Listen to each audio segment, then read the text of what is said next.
Good morning sir. Good morning. So നമ്മളിപ്പോൾ വളരെ common ആയിട്ട് കേട്ട് വരുന്നൊരു പ്രശ്നമാണല്ലോ സ്ട്രോക്ക് എന്ന് പറയുന്നത്. ഇപ്പോൾ നമ്മുടെ ഹോസ്പിറ്റലിൽ പോലും നമുക്ക് ഡെയിലി ഒരു 3 to 4 കേസസ് സ്ട്രോക്ക് സംബന്ധമായിട്ട് വരുന്നുണ്ട്. എങ്ങനെയാണ് സർ നമ്മൾ സ്ട്രോക്കിനെ ഡയഗ്നോസ് ചെയ്യുന്നത്? പറഞ്ഞ പോലെ സ്ട്രോക്ക് വളരെ കോമൺ ആയിട്ടുള്ള അസുഖമാണ്. ഇപ്പോൾ പലപ്പോഴും സ്ട്രോക്ക് ഡയഗ്നോസ് ചെയ്യുക അത്ര വലിയ ഒരു ബുദ്ധിമുട്ടുള്ള കാര്യമല്ല. അതായത് മുഖം കോടിപ്പോവുകയോ ഒരു വശം തളർന്നു പോവുകയോ അല്ലെങ്കിൽ സംസാരിക്കാൻ ബുദ്ധിമുട്ട് വരുമ്പോഴോ നമുക്ക് സ്ട്രോക്ക് പലപ്പോഴും വീട്ടിലുള്ള ആൾക്കാർ അല്ലെങ്കിൽ കമ്മ്യൂണിറ്റി തന്നെ മിക്കപ്പോഴും ഡയഗ്നോസിസ് നടത്താറുണ്ട്.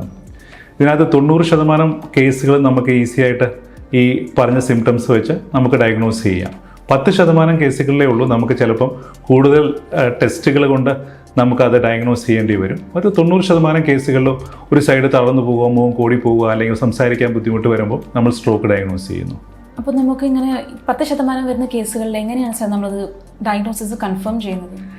നമുക്ക് പല ടെസ്റ്റുകളുണ്ട്. ഒന്ന് മെയിനായിട്ടുള്ളത് CT scan, CT angiogram, CT perfusion study അല്ലെങ്കിൽ MRI. ഈ 2 മോഡാലിറ്റി വെച്ചിട്ടാണ് നമ്മൾ കൺഫേം ചെയ്യുന്നത്. അതായത് സ്ട്രോക്ക് 2 തരത്തിലുണ്ട്. ഒന്ന് ഹെമറാജിക് ബ്ലീഡിംഗ് ഉള്ള സ്ട്രോക്ക് ഉണ്ട്, പിന്നെ ബ്ലോക്കുകളുള്ള സ്ട്രോക്ക് ഉണ്ട്. അപ്പോൾ എത്രയും പെട്ടെന്ന് നമുക്ക് ചെയ്യാൻ പറ്റുന്ന ടെസ്റ്റ് CT സ്കാനാണ്. അത് മിക്ക സെൻറ്ററുകളിൽ അവൈലബിളുമാണ്. അപ്പോൾ നമുക്ക് CT സ്കാൻ ചെയ്ത് കഴിഞ്ഞാൽ നമുക്കറിയാം ബ്ലീഡിംഗ് ആണോ അതോ ബ്ലോക്ക് ആണോ. ബ്ലോക്ക് ആണെങ്കിൽ നമുക്കൊരു അതിൻ്റെ കൂടെ തന്നെ CTയുടെ കൂടെ തന്നെ നമ്മളൊരു ആൻജിയോഗ്രാം ചെയ്ത് നോക്കും. ആൻജിയോഗ്രാമിൽ ബ്ലോക്ക് ഉണ്ടോ ഇല്ലയോ എന്നുള്ളത് അറിയാം.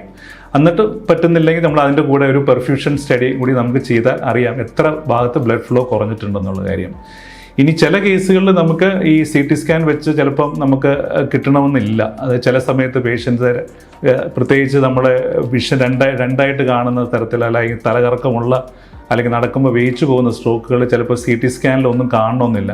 അങ്ങനെയുള്ള നമുക്ക് സംശയം ഉണ്ടെന്നുണ്ടെങ്കിൽ നമ്മൾ MRI സ്കാനിലോട്ട് പോകും. MRI ആണ് കുറച്ചും കൂടി നമുക്ക് കൂടുതൽ ഡയഗ്നോസ് ചെയ്യാൻ എളുപ്പത്തിൽ പറ്റുന്ന MRI ആണ്. പക്ഷെ MRI കൂടുതൽ സമയം വേണ്ടി വരും. രോഗി അനങ്ങാതെ ഒരു അരമണിക്കൂറോടെ ഇരിക്കണം.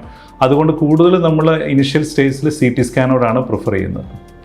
സ്ട്രോക്ക് നമ്മൾ ഡയഗ്നോസ് ചെയ്യുന്ന സമയത്തിനനുസരിച്ച് നമുക്കത് മാനേജ് ചെയ്യാൻ പറ്റുന്നതിൽ എന്തെങ്കിലും വ്യത്യാസം വരുമോ സർ? അതാണ്, അത് വളരെ പ്രധാനമാണ്. അതായത് ഈ ടൈം ഇസ് ബ്രെയിൻ എന്നാണ് പറയുക. സമയം കഴിയുന്തോറും തലച്ചോറിൻ്റെ കോശങ്ങൾ നശിച്ചുകൊണ്ടിരിക്കുകയാണ്.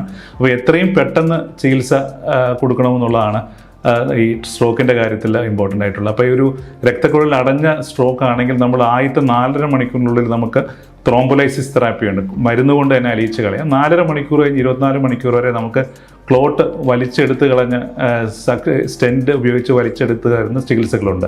അപ്പോൾ ഈ ചികിത്സ ഏത് വേണം എന്ന് ചികിത്സിക്കാൻ ചിലപ്പോഴും ആദ്യത്തെ 4.5 മണിക്കൂറിനുള്ളിൽ നമുക്ക് CT സ്കാൻ കഴിഞ്ഞ് ബ്ലീഡ് ഇല്ലെങ്കിൽ നമുക്ക് ആ ചികിത്സ തുടങ്ങാം. 4.5 മണിക്കൂർ കഴിഞ്ഞ് 24 മണിക്കൂർ വരെയുള്ള സ്ട്രോക്കുകളിൽ ഏത് ചികിത്സയാണ് വേണ്ടതെന്നുള്ളത് തീരുമാനം എടുക്കുന്നെങ്കിൽ നമ്മളൊരു ആൻജിയോഗ്രാമും CT പെർഫ്യൂഷൻ സ്റ്റഡി എന്ന് പറഞ്ഞ് നമ്മുടെ ഒരു നൂതനമായ സ്കാൻ ഇമേജിംഗ് ടെസ്റ്റ് ടെക്നിക്സ് ആണ്. ഇതിനകത്ത് നമുക്ക് അറിയാൻ പറ്റും എത്രത്തോളം രക്തോട്ടം കുറഞ്ഞിട്ടുണ്ട്, എത്രത്തോളം ടിഷ്യൂ ഡാമേജ് ആയിട്ടുണ്ടെന്നുള്ള കാര്യം വ്യക്തമായിട്ട് അറിഞ്ഞ് നമുക്ക് അതനുസരിച്ച് ട്രീറ്റ്മെൻറ്റ് കൊടുക്കാൻ സാധിക്കും.